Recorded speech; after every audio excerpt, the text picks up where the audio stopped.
പിതാവിന്റെയും പുത്രന്റെയും പരിശുദ്ധാത്മാവിന്റെയും നാമത്തിൽ ആമേൻ. കർത്താവേ, നിന്റെ ഉന്നതമായ നാമത്തിന് സ്വസ്ഥം ചെയ്യുന്നു. കർത്താവേ, നിന്റെ വിശുദ്ധ പൗരോഹിത്യത്തെ മഹത്വപ്പെടുത്തണമേ. കർത്താവേ, സഭയിലുള്ള സാന്നിധ്യം പ്രകടമാക്കണമേ. കർത്താവേ, വിശുദ്ധ വാരത്തിലേക്ക് ഞങ്ങൾ പ്രവേശിക്കുകയാണ്. ഈ ദിവസങ്ങളിലുള്ള വചനങ്ങളിൽ കർത്താവേ, ഒരു കുരിശ് കിട്ടിയാൽ അതിൻ്റെ കൂടെ കർത്താവിനെ കൂടി കിട്ടുമെന്ന് ആ ദൈവത്തിൻ്റെ പദ്ധതിയാണെന്ന് ഞങ്ങൾക്ക് വെളിപാട് തന്നു. ഞങ്ങൾക്ക് നിലവിലുള്ള കുരിശിൻ്റെ കൂടെ എല്ലാം കർത്താവിനെ കൂടി കിട്ടാൻ വേണ്ടി ഞങ്ങളത് കർത്താവിൻ്റെ നാമത്തിലാക്കുന്നു. കർത്താവെ, അങ്ങയുടെ മക്കള് ജീവിതത്തിൻ്റെ ഓരോരോ മണ്ഡലങ്ങളിൽ പ്രവർത്തിക്കുന്നവരെ അവരവിടെ അനുഭവിക്കുന്ന പ്രത്യേക സങ്കടങ്ങൾ, പ്രത്യേക വിഷമതകൾ, പ്രത്യേക തടസ്സങ്ങൾ ഈ പ്രാർത്ഥനയുടെ ശക്തിയാൽ ഈ നിമിഷം വിട്ടുമാറണമെന്ന് കൽപ്പിക്കുന്നു യേശുവിൻ്റെ നാമത്തിൽ. വിവാഹം തടസ്സമുള്ളവരെ, മരുന്ന് ഭരിക്കാത്തവരെ, മരുന്ന് കിട്ടാത്തവരെ, കർത്താവ് ഈ ആശീർവാദ ശക്തിയാൽ അങ്ങയുടെ മക്കൾ അങ്ങ് സുഖപ്പെടുത്തുമെന്ന് പ്രാർത്ഥിക്കുന്നു. അമ്മേ, പരിശുദ്ധമ്മേ, ദേവമാതാവേ, കാൽവരിയിലെ മാതാവേ, എല്ലാ മക്കൾക്കും സഹനത്തിൻ്റെ അമ്മയെപ്പോലെ ശക്തി നൽകണമെന്ന് പ്രാർത്ഥിക്കുന്നു. എൻ്റെ കർത്താവിൻ്റെ ഉന്നതമായ നാമത്തിൽ സഭയുടെ അധികാരത്തിൽ 40 വർഷം ഞാൻ അർപ്പിച്ച കുർബാനയുടെ യോഗ്യതയാൽ കൃപാസനത്താറെ ജീവനോടെ പ്രത്യക്ഷപ്പെട്ട മാതാവിൻ്റെ മാധ്യസ്ഥ നടന്നിട്ടുള്ള 10,000-കണക്കിന് ആരാധന ശക്തിയാൽ ആരാധന കൂടുന്നവരെല്ലാം കൂടുമ്പോഴെല്ലാം കർത്താവിൻ്റെ കൃപയാൽ നിറയട്ടെ. നിങ്ങൾ ഇന്ന് അനുഭവിക്കുന്ന പ്രത്യേക പ്രതിസന്ധികൾ, രോഗങ്ങൾ, പീഡകൾ, ആശങ്കകൾ, ഉത്കണ്ഠകൾ യേശുക്രിസ്തു നാം നീങ്ങിപ്പോട്ടെ. നിത്യം പിതാവും പുത്രനും പരിശുദ്ധാത്മാവിനെ നീക്കുവാമേ. അമ്മേ പരിശുദ്ധ അമ്മേ, അമ്മേ പരിശുദ്ധമേ, ദൈവമാതാവേ, കൃപാസനത്തിലൂടെ ഞങ്ങളുടെ ദേശത്തിനും അമ്മ മധ്യസ്ഥം തേടി തന്ന എല്ലാ അനുഗ്രഹങ്ങൾക്കും കൃപകൾക്കും ഞങ്ങളിപ്പോൾ ഹൃദയം നിറഞ്ഞ നന്ദി പറയുന്നു. അമ്മേ പരിശുദ്ധമേ, ദൈവമാതാവേ, 2004 ഡിസംബർ 7 ഉച്ചകഴിഞ്ഞ് 2:30 കൃപാസനത്തിൽ സംഭവിച്ച അമ്മയുടെ പ്രത്യക്ഷപ്പെടലിനെ കുറിച്ച് തിരുസഭയ്ക്ക് സമർപ്പിച്ചിരിക്കുന്ന പഠനരേഖകളുടെ മേൽ സഭാത്മകമായ പഠനം ആരംഭിക്കുവാൻ ഞങ്ങൾ പ്രാർത്ഥിക്കുന്നു. അമ്മേ പരിശുദ്ധമേ, ഭൂസ്വർലോകങ്ങളുടെ രാജ്ഞിയായ അങ്ങേയ്ക്ക് ഭൗമസംരക്ഷണത്തിനായി പ്രപഞ്ചപ്രകൃതിയെ തന്നെ തിരുസഭ പ്രതിഷ്ഠിക്കുവാൻ ഈ പ്രത്യക്ഷീകരണം വഴി ഇടയാക്കണമേ. പരിശുദ്ധമേ, ജപമാല മാതാവേ, സകല കൃപാസനം പ്രാർത്ഥനയോടും ചേർത്ത് ഞങ്ങളിപ്പോൾ പ്രാർത്ഥിക്കുന്ന ഈ കുടുംബത്തിന്റെ പ്രത്യേക നിയോഗം പറ മക്കളെ.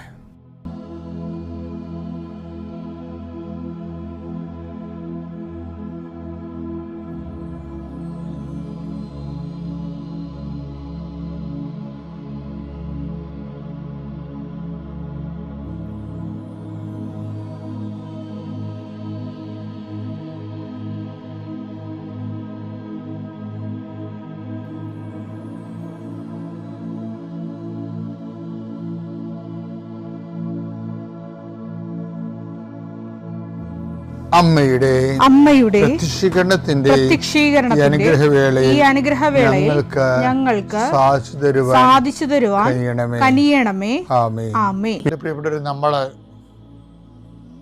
സത്യവചനം എന്നാ പറയണത്. എന്താ? ദൈവം സത്യമായത് കൊണ്ട് സത്യമായ ദൈവത്തിൽ നിന്ന് വരുന്ന വചനം സത്യവചനങ്ങളാണ്. പക്ഷെ ദൈവത്തിൻ്റെ വചനം സത്യമാണെങ്കിലും നമ്മൾ അത് നുണയായിട്ട് സ്വീകരിച്ച നമുക്കത് സത്യം ഫീൽ ചെയ്യത്തില്ല. അപ്പോൾ നിങ്ങൾ പറയും, ഇതെന്ത് ഇതെന്താ ഇങ്ങനെ പറയണമെന്ന് ചോദിക്കും. അങ്ങനെയല്ല, ഇത് ശരിയാണ്. ദൈവത്തിൽ നിന്ന് വരണത് സത്യവചനമാണ് വരണത്. സത്യമായ ദൈവത്തിന് സത്യവചനം വരും.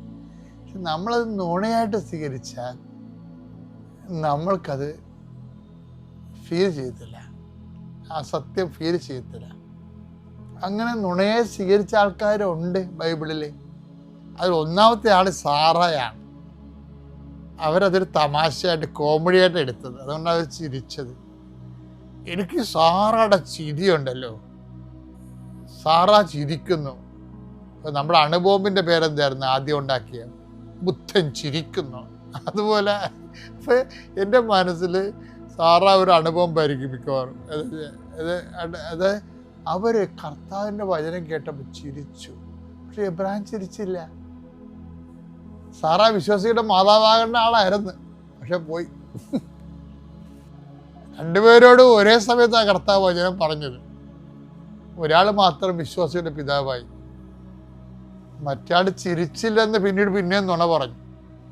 അപ്പോഴും കർത്താവ് പറഞ്ഞു, നുണയാണ് പറഞ്ഞത്, നീ ചിരിച്ചെന്ന് പറഞ്ഞു. ഏറ്റവും വലിയ ഒരു ദൈവാനുഗ്രഹം വചനത്തെ, എല്ലാ വചനങ്ങളെയും ഞാൻ പണ്ടേ പത്തിപ്പറമ്പിൽ അച്ഛനെന്നും പറഞ്ഞൊരു അച്ഛനാണ് എന്നെ ബൈബിൾ പഠിപ്പിച്ചത്. എന്നെ അല്ല, ഞങ്ങളുടെ ബാച്ചിനാണ്. അപ്പോൾ അദ്ദേഹം ഇൻസ്പിറേഷൻ പഠിപ്പിക്കും, ബൈബിളിൻ്റെ വെളിപാടിനെക്കുറിച്ച് പഠിപ്പിക്കും. അപ്പോൾ അദ്ദേഹം പറയും, എവരി വേർഡ് ഈസ് ഇൻസ്പയർഡ് എന്ന് പറയും, റെവലേഷനാണെന്ന് പറയും. എല്ലാ വചനത്തെ ബൈബിളിലെ എല്ലാ വാക്കും. അപ്പോഴും ഞാൻ അവിടെ ഇരുന്നുകൊണ്ട് പറയും, എവരി കുത്തും കോമായും റെവലേഷനാണെന്ന് പറയും. ഇപ്പം എൻ്റെ കൂടെ അണ്ണന്മാരുടെ ചിരിക്കും. അത്തിപ്പറമ്പലത്തിനൊക്കെ ചിരിക്കണ കൂട്ടത്തിലല്ല, പുള്ളികൾ നോക്കുകയുള്ളു. പക്ഷെ പിന്നീട് എൻ്റെ മനസ്സിൽ ഞാൻ ആശയം മാറ്റിയിട്ടില്ല. കർത്താവിൻ്റെ വചനത്തിലെ കുത്തും കോമായൊക്കെ പിന്നെ ചേർത്താണ്. അതിൻ്റെ ചില കുത്തും കോമായൊക്കെ പിന്നീട് ചേർത്താണ്. വചനം പാരഗ്രാഫ് തിരിച്ചപ്പോഴൊക്കെ ചേർത്തിട്ടുണ്ട്. R.S. സ്റ്റീഫനൊക്കെ 15-15 നൂറ്റാണ്ടിലൊക്കെ ചേർത്തിട്ടുണ്ട്. നമ്പരൊക്കെ വൈദ്യനൊക്കെ നമുക്ക് വായിക്കേണ്ട സഹോദരൻ നമ്പറിട്ട് തന്നില്ലേ അപ്പോഴും ആ വചനത്തെ തൊട്ടപ്പോഴെല്ലാം എപ്പോഴും നമ്മൾ ചിലപ്പോൾ മനുഷ്യൻ്റെ കക്രിയ കൊണ്ട് എന്തെങ്കിലുമൊക്കെ ഒരു ന്യൂനത ഉണ്ടെങ്കിലും when we believe in it നമുക്കത് അനുഭവവേദ്യമാകും. അതാണ് എൻ്റെ വചനത്തിൻ്റെ. അതുകൊണ്ട് എപ്പോഴും ഈ ബിലീവ് ചെയ്യാനുള്ള ഒരു കഴിവെന്ന് പറയണത് ദൈവം നമ്മുടെ ഒരു സഹകരണത്തോടു കൂടി ദൈവം ഓരോരുത്തർക്കും നൽകേണ്ട പ്രത്യേക ദാനമാണെന്നുള്ളതാണ് ശരിക്കും ഇവർ പത്രോസ് ബിലീവ് ചെയ്യുന്നതിൽ ഇത്തിരി ഒരു പിന്നാക്കം നിന്നായിരുന്നു. കാര്യം മനസ്സിലാകാഞ്ഞുകൊണ്ടാണ്. കർത്താവ് പത്രോസ് പറഞ്ഞില്ലേ, നമ്മുടെ ജെറുസലേമിലേക്ക് പോവുകയാണ്, മനുഷ്യപുത്രൻ ശത്രുക്കൾ ഏൽപ്പിക്കപ്പെടും, അവർ അവനെ പീഡിപ്പിക്കും, വധിക്കും, 3-ാം ദിവസം ഉയർത്തെഴുന്നേൽക്കും. പക്ഷെ വധിക്കുമെന്നുള്ള കാര്യം വരെ പത്രോസ് കേട്ടുള്ളൂ. ഉയർത്തെഴുന്നേൽക്കുന്നത് പുള്ളിയാത്തെ ശ്രദ്ധിച്ചില്ല. പുള്ളി കർത്താവിനെ മാറ്റി നിർത്തിയിട്ട് പറഞ്ഞു, ഈ ജൂഡാസൊക്കെ ഇപ്പം തന്നെ ഇതിൻ്റെ അകത്ത് പ്രശ്നങ്ങളോട് തൊഴുത്തി കുത്തി കൊണ്ടടക്കുകയാണ്. നീ വധിക്കപ്പെടുമെന്നൊക്കെ പറഞ്ഞു കഴിഞ്ഞാൽ യൂദാസ് വേറൊരു ഗ്രൂപ്പ് ഉണ്ടാക്കിയിട്ട് ഈ ആൾക്കാരെ അടിച്ചു മാറ്റിക്കൊണ്ട് പോകും. പറഞ്ഞത് പറഞ്ഞു, ഇനി പറയരുതെന്ന് പറയും. അപ്പം പത്രോസ് ആത്മാർത്ഥം കൊണ്ട് പറഞ്ഞ കേട്ടോ. കർത്താവ് പറഞ്ഞു, സൈറ്റൻ, പണ്ട് ഇതുപോലെ നീ വന്നിരുന്നു, അന്ന് ഞാൻ ഒറ്റയ്ക്കായിരുന്നു. ഇന്ന് നീ പത്രോസിനെ കടമെടുത്ത് പത്രോസിൻ്റെ കൂടെ ആണ് നീ എന്നെ സമീപിക്കണത്. ഈ ബിഹൈൻഡ് എന്ന് പറയും, നീ പുറകെ പോകാൻ പറയും. അങ്ങനെ പത്രോസിന് ഭയങ്കര ചമ്മലായി. പത്രോസിനെ കർത്താവിനെ ആട്ടി ഓടിച്ചില്ലേ, സാത്താനെ ആട്ടി ഓടിച്ചപ്പോൾ. പക്ഷെ എന്നാലും പത്രോസ് ഇത് വിശ്വസിക്കണമെന്നുള്ളത് പിതാവിന് ഭയങ്കര ഒരു സീരിയസ് വിഷയമായിരുന്നു. അതുകൊണ്ട് അങ്ങനെ ദൈവം തൽക്കാലത്തേക്ക് പത്രോസിനെ ശാസിച്ചെങ്കിലും താബോർ മലയിൽ അടിവാരത്തിൽ ചെന്നപ്പോൾ അപ്പാ പറഞ്ഞു, പത്രോസിനെ വിളിക്കുമെന്ന് പറഞ്ഞു.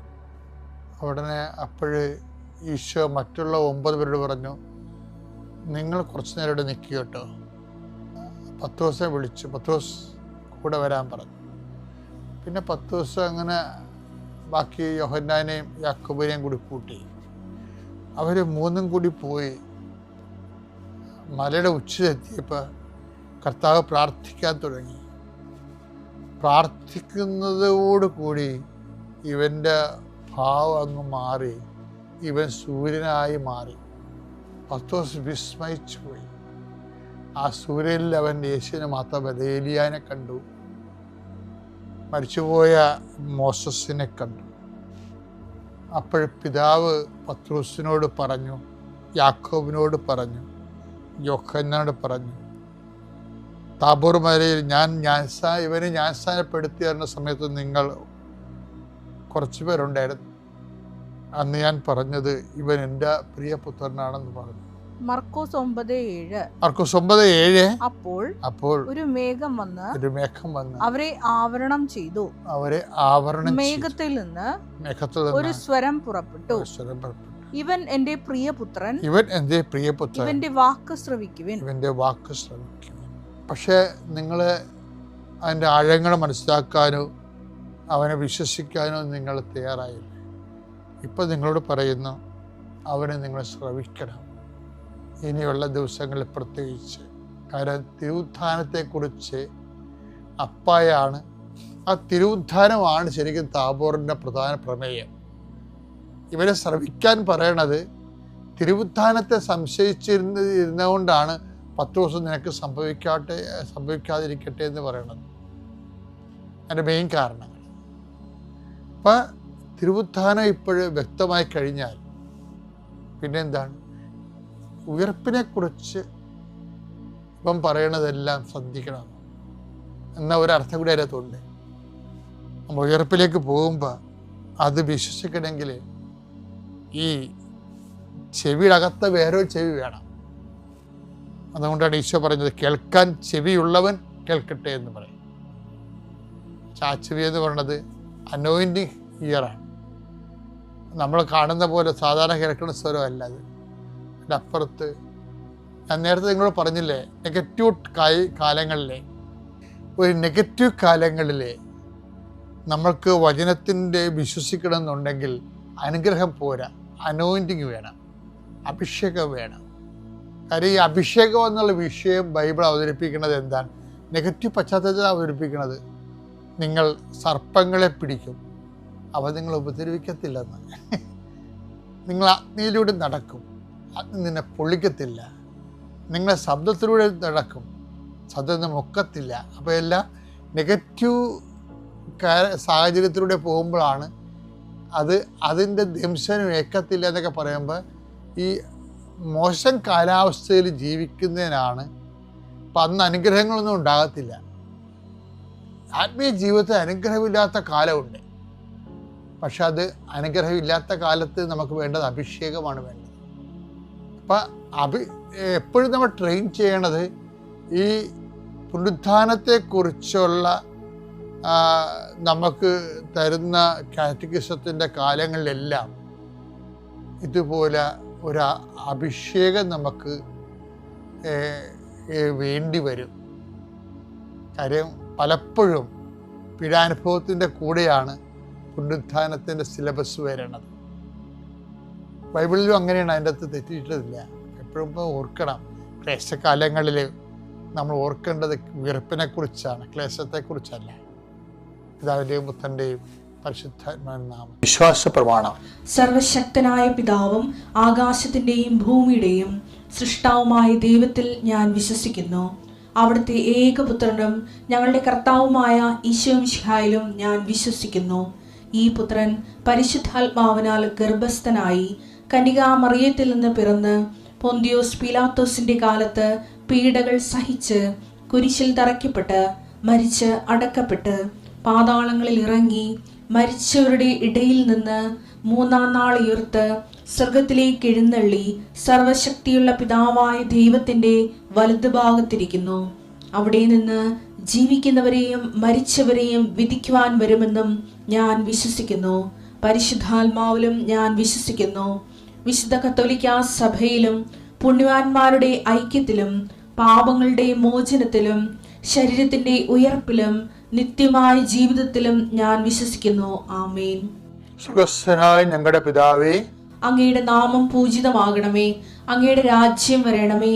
അങ്ങയുടെ തിരുമനസ് സ്വർഗത്തിലെ പോലെ ഭൂമിയിലും ആകണമേ. അന്നു വേണ്ടുന്ന ആഹാരം ഇന്ന് ഞങ്ങൾക്ക് തരണമേ.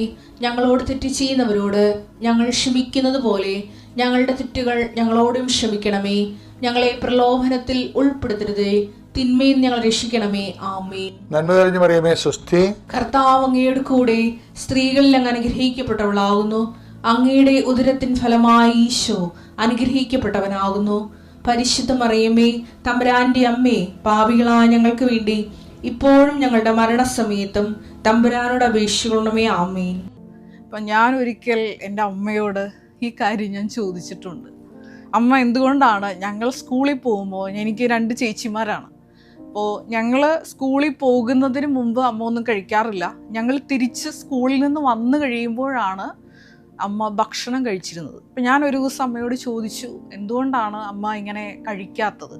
അപ്പം അമ്മ എന്നോട് പറഞ്ഞതാണ്, നിങ്ങൾ സ്കൂളിൽ പോകുന്ന വഴിക്ക് നടക്കുമ്പോൾ, അതും അല്ലെങ്കിൽ ഗ്രൗണ്ടിൽ കളിക്കുമ്പോൾ ഒക്കെ ഒരുപാട് അപകട സാധ്യതയുണ്ട്. അപ്പോൾ ഞാൻ ഭയപ്പെടുന്നു, നിങ്ങൾ ഓടിക്കളിച്ച് നിങ്ങളുടെ മുട്ട് പൊട്ടുവോ അല്ലെങ്കിൽ നിങ്ങൾക്ക് എന്തെങ്കിലും പറ്റുമോ എന്നൊക്കെ ഭയപ്പെട്ടിട്ടാണ്, ഈശോയുടെ സംരക്ഷണത്തിന് ഏൽപ്പിച്ചുകൊണ്ടാണ് ഞാൻ ഈ ഉപവാസം നടത്തുന്നതെന്ന്. എനിക്ക് വല്ലാത്തൊരു അനുഭവമായിരുന്നു. കാരണം ആ നീണ്ട വർഷങ്ങൾ, അത് എൻ്റെ 10ാം ക്ലാസ് തീരുന്നത് വരെ അമ്മ ഉപവസിച്ച് പ്രാർത്ഥിച്ചിട്ടുണ്ട്. അപ്പോൾ നമ്മുടെയൊക്കെ ഭവനങ്ങളിലായിരുന്നു. ഈ അമ്മയും ഇത് പറയുന്നുണ്ട്. എൻ്റെ 2 മക്കൾക്ക് 2021 കാലഘട്ടങ്ങളിലാണ് ഈ അമ്മ 15 ദിവസം ഉപവസിക്കുന്നത്. അപ്പം അമ്മ പറയുന്ന പ്രകാരമാണ്, എൻ്റെ മക്കൾക്ക് കൊറോണ ബാധിക്കുമോ, ഭവനത്തിൽ നിന്ന് അകന്നായിരിക്കുന്ന, അമ്മ പറയുന്നുണ്ട്, ബാംഗ്ലൂരും കോതമംഗലത്തും ആയിരിക്കുന്ന മക്കൾക്ക് കൊറോണയിൽ നിന്ന് രക്ഷ നേടാൻ വേണ്ടിയിട്ടാണ് ഞാൻ ഈ ഉപവാസം നടത്തിയത്. പക്ഷേ ദൈവപിതാവിന് വലിയൊരു ദുരന്തം അതിജീവിക്കാൻ വേണ്ടിയിട്ടാണ് ഈ പ്രാർത്ഥന ദൈവപിതാവ് പ്രയോജനപ്പെടുത്തുന്നത്. അപ്പം നമ്മുടെ ജീവിതത്തിലൊക്കെ ഇതുപോലെ ഉപവസിച്ച് പ്രാർത്ഥിക്കുന്ന കുടുംബങ്ങളുണ്ടെങ്കിൽ തീർച്ചയായിട്ടും അവിടെ വലിയ വലിയ ദൈവിക അടയാളങ്ങൾ സംഭവിക്കും.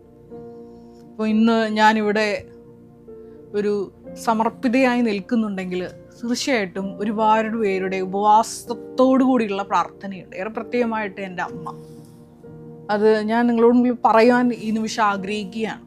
കാരണം ഒരു ഭവനങ്ങളിൽ നിന്ന് ലഭിക്കാത്ത ഒരു ട്രെയിനിങ് ആണ് എൻ്റെ ഭവനത്തിൽ നിന്ന് എനിക്ക് ലഭിച്ചത്. വേറെ ഒന്നും കൊണ്ടല്ല, മഠത്തിൽ ചേർന്ന് സമർപ്പിത ജീവിതത്തിൻ്റെ മുഴുവൻ ട്രെയിനിങ്ങും പൂർത്തിയാക്കിയ ഒരാളാണ് എൻ്റെ അമ്മ. ചങ്ങനാശ്ശേരി അതിരൂപത അംഗമായ അമ്മ ബിഷപ്പിൻ്റെ പ്രത്യേക കൺസെൻറ്റോട് കൂടിയിട്ടാണ് CSST സഭയിൽ 10ാം ക്ലാസ് കഴിയുമ്പോൾ അംഗമായി ചേരാൻ പോകുന്നത്. ചേരുക മാത്രമല്ല, സന്യാസത്തിൻ്റെ മുഴുവൻ പരിശീലനം പൂർത്തിയാക്കി. പക്ഷേ സന്യാസത്തിൻ്റെ പരിശീലനം പൂർത്തിയാക്കിയതിന് ശേഷം വെസ്റ്റീഷൻ്റെ തൊട്ട് മുമ്പാണ് അമ്മയ്ക്ക് അസുഖം വരുന്നത്. അങ്ങനെ മഠത്തിൽ നിന്ന് തിരിച്ചു പോരേണ്ട വന്നു. അതുകൊണ്ട് തന്നെ ഇതിൻ്റെ എല്ലാം മുഴുവൻ പ്രയോജനം കിട്ടിയത് ഒരു അർത്ഥത്തിൽ പറഞ്ഞാൽ എനിക്ക് തന്നെയായിരുന്നു. കാരണം ദൈവപിതാവ് എന്നെ വളർത്താൻ വേണ്ടിയിട്ട് ഒരു മാതാവിനെ ഏൽപ്പിക്കാൻ എൻ്റെ അമ്മയ്ക്ക് അങ്ങനെ ഒരു സന്യാസ പരിശീലനം ആവശ്യമായിരുന്നു എന്ന് എനിക്ക് പിന്നീടാണ് മനസ്സിലായത്. എൻ്റെ ഭവനത്തിൽ ജപമാല പ്രാർത്ഥനയോടൊപ്പം എല്ലാ ദിവസവും സകല വിശുദ്ധരുടെ ലുത്തിനി അടക്കമുള്ള പ്രാർത്ഥന, വൈദികരോടുള്ള പ്രാർത്ഥന അടക്കം ചെല്ലുന്ന ഒരു കുടുംബമാണ്. നിങ്ങളുടെ ഭവനങ്ങളിൽ, എന്നെ കേൾക്കുന്ന ഭവനങ്ങളിൽ നിങ്ങളുടെ മക്കളൊക്കെ ദൈവവിളിക്കായി ഇറങ്ങിത്തിരിക്കണമെന്നുണ്ടെങ്കിൽ തീർച്ചയായിട്ടും കൃപയുള്ള മാതാപിതാക്കൾ, പ്രാർത്ഥനയുള്ള ഒരു അന്തരീക്ഷം നിങ്ങളുടെ ഭവനത്തിൽ വേണം. ഉപവാസത്തോടു കൂടിയിട്ടുള്ള, കണ്ണുനീരോട് കൂടിയിട്ടുള്ള നിങ്ങളുടെ പ്രാർത്ഥനയൊക്കെ നിങ്ങളുടെ മക്കളെ വിശുദ്ധിയുടെ കൊടുമുടിയിലേക്ക് ഉയർത്തും. തീർച്ചയായിട്ടും എൻ്റെ ഒരു ദൈവവിളിക്ക് പിന്നിലും ഈ അമ്മയുടെ പ്രാർത്ഥനയുണ്ട്, മാതാപിതാക്കളുടെ പ്രാർത്ഥനയുണ്ട്, എൻ്റെ പ്രിയപ്പെട്ടവരുടെ പ്രാർത്ഥനകളുണ്ട്. അപ്പോൾ ഈ ഒരു സാക്ഷ്യം കേട്ടപ്പോൾ എൻ്റെ മനസ്സിലോട്ട് ഒരുപാട് വചനങ്ങൾ ഓടി വന്നു. ഈ അമ്മ തന്നെ 2 വചനങ്ങൾ ഈ സാക്ഷ്യത്തിൽ പറയുന്നുണ്ട്. ദാനിയേൽ 6:23 ദൈവത്തിൽ ആശ്രയിച്ചിരുന്നത് കൊണ്ട് അവന് ഒരു പോറൽ പോലും ഏറ്റില്ല. ദാനിയേലിനെ സിംഹക്കുഴിയിൽ എറിഞ്ഞപ്പോൾ ഒരു ഉപദ്രവവും ഏൽക്കാതെ ദാനിയേൽ രക്ഷപ്പെട്ടുവെന്ന ആ സംഭവത്തെ അടിസ്ഥാനപ്പെടുത്തിയുള്ള തിരുവചന ഭാഗമാണിത്. ദൈവത്തിൽ ആശ്രയിക്കുന്നവർക്ക് ഒരു പോറൽ പോലും ഏൽക്കില്ല. പലരും നമ്മുടെയൊക്കെ ജീവിതത്തെ നോക്കി ഒരു ക്വസ്റ്റ്യൻ മാർക്കായി നമ്മുടെ ജീവിതത്തെ കാണുമ്പോൾ ദൈവപിതാവിന് നമ്മളെക്കുറിച്ച് നീണ്ട പദ്ധതികളുണ്ട്. കഴിഞ്ഞ ദിവസങ്ങളിലാണ് ഞാൻ ഇതേപോലെ 2017 അവസാനമാണ് എനിക്ക് ആർത്രൈറ്റിസ് അസുഖം വരുന്നത്. ഈ ഉടമ്പടി ധ്യാനത്തിൽ ബഹുമാനപ്പെട്ട VP ജോസഫ് അച്ഛനാണ് പറയുന്നത്, അതായത് കലപ്പയിൽ കൈവെക്കുന്നതിൻ്റെ അടയാളമായിട്ടാണ് ദൈവപിതാവ് എനിക്ക് ആ സഹനം തന്നത്. കാരണം തീർച്ചയായിട്ടും ഇവിടെ ഒരു കോൺഗ്രിഗേഷൻ അറ്റ് പ്രസൻറ്റ് നിലവിലില്ലാത്തത് കൊണ്ട് ഇപ്പോഴാണെങ്കിൽ തീർച്ചയായിട്ടും അഭിമന്യ പിതാവിൻ്റെ പൂർണ്ണ സമ്മതം ഈ ഒരു സന്യാസ സമൂഹം നിലവിൽ വരുന്നതുമായി ബന്ധപ്പെട്ടുണ്ട്. നമുക്ക് ഔദ്യോഗികമായ കത്തുമുണ്ട്. പക്ഷെ അന്നത്തെ ഒരു കാലഘട്ടത്തിൽ നമുക്കറിയാം, 2012 കൃപാസനത്തിൽ വന്നുപോയിട്ടുള്ള വ്യക്തികളെ സംബന്ധിച്ചിടത്തോളം തീർച്ചയായിട്ടും എൻ്റെ വീട്ടിൽ നിന്ന് വല്ലാത്ത എതിർപ്പുകളുണ്ടായിരുന്നു. അങ്ങനെ എതിർപ്പുകൾ കൂടിയ സമയത്താണ് ദൈവപിതാവിനെ സ്വന്തമാക്കിയെന്ന് എൻ്റെ ഭവനത്തിന് ബോധ്യപ്പെടുത്താൻ വേണ്ടിയിട്ടായിരുന്നു എൻ്റെ ഒരു വലിയ ശരീരത്തിലെ സഹനം അനുവദിച്ച് നൽകിയത് എന്നായിരുന്നു ബഹുമാനപ്പെട്ട അച്ഛൻ ഉടമ്പടി ധ്യാനത്തിൽ പറഞ്ഞത്. അതെനിക്ക് വലിയൊരു വെളിപാടായിരുന്നു. കാരണം ഞാൻ പോലും ആ ഒരു രീതിയിൽ ചിന്തിച്ചിട്ടുണ്ടായിരുന്നില്ല. രണ്ടാമതായിട്ട് ഈ അമ്മയ്ക്ക് കിട്ടുന്ന വചനം എന്ന് പറയുന്നത്, അവൻ തന്നെ നിന്റെ വഴിയൊരുക്കും. അതെ, ദൈവത്തിൽ ആശ്രയിക്കുമ്പോൾ മരിയൻ ഉടമ്പടി വഴിയായിട്ട് നമ്മളെ തന്നെ പൂർണ്ണമായിട്ട് കളങ്കമില്ലാതെ ദൈവത്തിന് സമർപ്പിക്കുമ്പോൾ ദൈവം തന്നെയാണ് നമ്മുടെ വഴിയൊരുക്കുന്നത്. എൻ്റെ വഴിയും ദൈവപിതാവ് തന്നെയാണ് ഒരുക്കിയിട്ടത്. എനിക്കിതിൽ ഉറപ്പുള്ള വിശ്വാസമുള്ളത് കൊണ്ട് തന്നെയാണ് പല എതിർപ്പുകളുണ്ടായിട്ടും ഞാൻ ഇതിൽ തന്നെ നിലനിന്നത്. അപ്പോൾ ഉടമ്പടി എടുക്കുമ്പോൾ നമുക്ക് കിട്ടുന്ന ഒരു ഉറപ്പ് അതാണ്, ദൈവത്തിൽ ആശ്രയിക്കുന്നതിനാൽ ഒരു പോറൽ പോലും നമുക്ക് ഏൽക്കില്ല, അവിടുന്ന് തന്നെ നിന്റെ വഴിയൊരുക്കി. ഈ 2 വചനങ്ങളാണ് ഈ അമ്മയ്ക്ക് കിട്ടുന്നത്. ഈ സാക്ഷ്യം കേട്ടപ്പോൾ ഒരുപാട് വചനങ്ങൾ എൻ്റെ മനസ്സിലോട്ട് ഓടി വന്നു. അതിൽ ഒരു വചനം ഇപ്രകാരമാണ്, ആമോസ് 3:7. നിങ്ങൾക്ക് എല്ലാവർക്കും സുപരിചിതമായിട്ടുള്ളൊരു വചനമാണ്. ദൈവമായ കർത്താവ് തൻ്റെ പ്രവാചകർക്ക് വെളിപ്പെടുത്താതെ മുൻകൂട്ടി അവരെ താൻ ചെയ്യുന്നത് അറിയിക്കാതെ ഒരു കാര്യവും ചെയ്യുന്നില്ല. ഓരോ ദുരന്തങ്ങൾ ഉണ്ടാകാൻ പോകുമ്പോൾ തീർച്ചയായിട്ടും തൻ്റെ ദാസർക്ക് അവിടുന്ന് വെളിപ്പെടുത്തി കൊടുത്തതിന് ശേഷം മാത്രമേ ഉള്ളൂ ഈശോ അത് ചെയ്യുകയുള്ളൂ. അത് അവരോടുള്ള ഒരു വ്യക്തിബന്ധമാണ്, ഉടമ്പടി ബന്ധമാണ്. രണ്ടാമതായിട്ട് എൻ്റെ മനസ്സിലോട്ട് വന്ന വചനം 111 സങ്കീർത്തനം 5 തിരുവചനമാണ്. അവിടുന്ന് തൻ്റെ ഭക്തർക്ക് ആഹാരം നൽകുന്നു, തൻ്റെ ഉടമ്പടി എപ്പോഴും അനുസ്മരിക്കുന്നു. അതെ, നീയുമായിട്ട് ദൈവം ചെയ്തിരിക്കുന്ന ഒരു വ്യക്തമായിട്ടുള്ളൊരു ഉടമ്പടിയുണ്ട്. ആ ഉടമ്പടിയെ ദൈവപിതാവ് എപ്പോഴും അനുസ്മരിക്കുന്നുണ്ട്. അതുതന്നെയാണ് പരിശുദ്ധ അമ്മ തൻ്റെ സ്തോത്രഗീതത്തിൽ പറയുന്നത്. അബ്രഹത്തോടും തൻ്റെ സന്തതികളോടും എന്നേക്കുമായി ചെയ്ത അവിടുത്തെ വാഗ്ദാനം അനുസ്മരിച്ചുകൊണ്ടാണ് ഇപ്പോൾ രക്ഷകൻ എൻ്റെ ഉദരത്തിൽ ജനിക്കുവാൻ തിരുമനസ്സായിരിക്കുന്നത്. അതെ, നമ്മുടെ ജീവിതത്തിൽ ലഭിക്കുന്ന ഓരോ കൃപകൾ നമുക്ക് അഹങ്കരിക്കേണ്ട ഒരു കാര്യമില്ല. കാരണം അത് ഉടമ്പടി വഴിയായി ദൈവപിതാവ് നോട്ട് ബൈ മെറിറ്റിൽ നമ്മളെ ഉയർത്തുന്നതാണ്. അവിടെ നമ്മളെ ഉയർത്തപ്പെടുമ്പോൾ പരിശുദ്ധ അമ്മയ്ക്കുണ്ടായിരുന്ന ഒരു മനോഭാവമാണ് വിശ്വാസികളായ നമുക്കുണ്ടാകേണ്ടത്. എന്താണ്? ഇതാ കർത്താവിൻ്റെ ദാസി, നിന്റെ വാക്ക് വചനം അത് എന്നിൽ നിറവേറട്ടെ. ഇങ്ങനെയുള്ളൊരു മനോഭാവം ഉണ്ടാകുമ്പോഴാണ് വീണ്ടും വീണ്ടും അവിടുന്ന് നമ്മളെ കൃപയിൽ വളർത്തുന്നത്, ഉയർത്തുന്നത്. അതിനുള്ള വലിയ കൃപയ്ക്ക് വേണ്ടി നമുക്കൊരു നിമിഷം പ്രാർത്ഥിക്കാം. ഒരു നിമിഷം നമ്മുടെ കണ്ണുകൾ അടയ്ക്കാം. ദൈവപിതാവേ, നിത്യമായ ഈ മരിയൻ ഉടമ്പടിയിൽ നിലനിന്നുകൊണ്ട് ഞങ്ങളെ സാക്ഷികളാക്കി ഉയർത്താൻ വേണ്ടി നീ തിരഞ്ഞെടുത്തതിന്, ഈ ആലയത്തിലേക്ക് വിളിച്ചതിന് നന്ദി പറയുന്നു.